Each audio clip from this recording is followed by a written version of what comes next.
Hey guys, hope everyone's doing well. It's a beautiful Wednesday. It's August 2nd. Can't believe it's already August.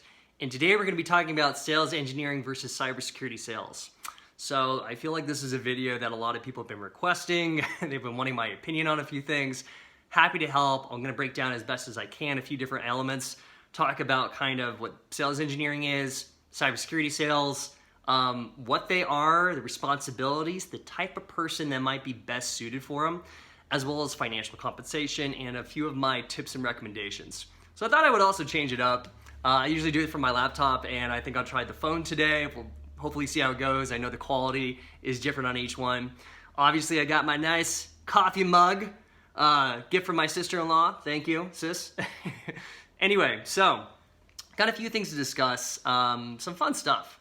Anyway, if this is your first time ever tuning in, I do hiring. I'm a talent director of, I have my own kind of staffing and everything, but I'm also a lead account executive in tech sales as well and cybersecurity sales. I've done this for 10, 15 years, working in kind of the tech industry and fintech and cybersecurity and so forth. I've done tons of hiring, so know this area to a degree. There are other experts out there, and you should always get different perspectives too. One I recommend, I did an interview that was about 45 minutes with my good friend Ryan Freese, who has been a sales engineer for 7 years. Definitely recommend, I'll put in the description below. We broke down everything about sales engineering, so I would definitely recommend checking that out. Obviously, there's a lot of fun stuff. There's a lot of information out there to digest, and it can get a little bit crazy. So we're gonna try to break it down as best I can. So, first off, what about sales engineering? Let's talk about sales engineering. So with sales engineering, sales engineer these days is making between 100 to 140K a year. They usually have an option pool or stock options with benefits. So it can be very, very lucrative. Usually with sales engineering right now, you need to know coding.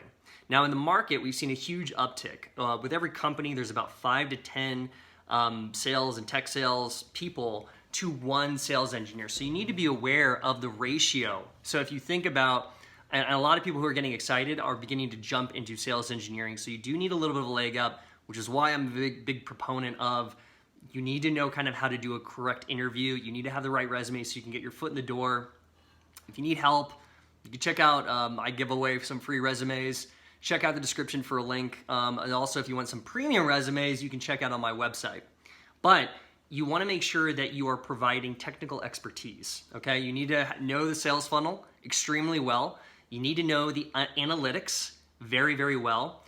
And this is something that a lot of people don't understand. You need to be a people person, okay? You don't need to be the biggest communicator, the best communicator, over the top visionary status, but you need to be a balanced person that understands the metrics, knows KPIs, knows the sales funnels, knows the targets and the score of the company and your department and the customer, but also as well as like kind of, you're a little bit like looking at a dashboard of everything, okay? If you're looking at, like, if you're in a Navy ship, you be that person looking at all the different knobs and buttons and making sure you're keeping registers of everything. But you need to be a people person because you're interacting with almost every other department. You're interacting with leadership, right? You have to communicate to them. You're interacting with your salespeople. You're interacting with your development team. You're interacting with other sales engineers. And you're also interacting when you go to conferences all the time and displaying your product. Also, a big part of it is knowing the feedback from the customers and bringing that to the development team. So every time you see your needs, preferences, things that might be some nice add-ons, some nice little things, or you need to be able to communicate that.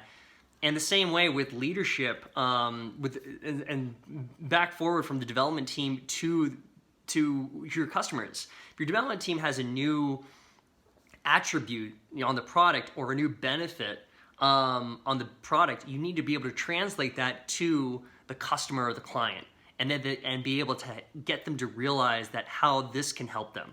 So a big part of sales engineers that I notice is you have to be able to juggle a lot of plates. You have to know all the analytics kind of going on at once. You need to know the basics of coding. You need to still know a good level of how to do sales and communication and people skills, okay? But you're gonna be juggling a lot of different things. So that's a little bit on sales engineering. Again, check out that full interview because that really breaks it down fully. Now, a little note on coding, okay? Coding is a tricky subject, especially in the last 2 years with ChatGPT. A lot of things are being automated. We're seeing automation in all realms right now. But with coding specifically, and this is just a little bit of a heads up, I'd be very nervous if I was like just starting out in college and you're picking kind of like computer science as your potential major for 4 years, because within 4 years, that industry might be completely different versus other things are going to be a little more constant, such as cybersecurity. So I would be just aware of that. You don't need to be the expert, but you still need to know the basics, okay? And you need to know the basics, and you need to know the basics of coding essentially so you can communicate and how to configure that with your product, meets your client's needs, and how to talk to also your development team so everybody's on the same page, okay? I hope that helped. Anyway, let's get into cyber sales and cybersecurity. So right now with cybersecurity, you actually can get paid a little bit more than an entry-level tech sales SDR, BDR. Okay, I think it keeps kind of fluctuating a little bit, but the ranges from around 50 to 75 entry-level salary for tech sales right now. But however, your commission structure usually is a lot more. You can make a lot more than that. With cybersecurity, you have a higher base. Usually right now it's between 85, some upwards to 125 depending on a few variables, but 85 minimum, it's pretty nice. Usually with a lot of cybersecurity companies, they are offering more option pools, which means stocks to options. So if the company keeps going up and up and up, those stocks can be worth 3 to 4 times what they are right now. Really good to do. Something to consider. With cybersecurity sales, you need to obviously know the fundamentals of sales, right? You need to know Sales 101. If you don't know what that is, then feel free to contact me. I'll let you know what it is. But you need to know kind of the basics of cybersecurity. You need to know your product well. You need to know malware, ransomware, attack vectors, security technologies, cyber teams, firewalls, antivirus, intrusion detection. You need to know all these things depending if it's enterprise or if it's B2B, B2C, all those little interesting points. And you have to understand where your clients are coming from. So for example, I'll give you an example. One of my first leads was actually, funny enough, on the pickleball court. It was a friend who, they had a small startup and they got attacked by ransomware from, kind of overseas. This happens a lot more than people realize. And the reason why they go after smaller companies is because they don't have huge cybersecurity, right? A lot of people think like, oh, it's only the big companies that have cybersecurity. And if you can get those accounts, that's great. That could be huge commission. But actually, ransomware goes after smaller companies. So this is kind of some of the things you have to be aware of in the industry. You don't need coding. You have to be able to read people. This is very essential in kind of just sales in general. You have to be able to read people and how to read the room, read the situation, tailor yourself to matching what the customer's needs are, what matters to them.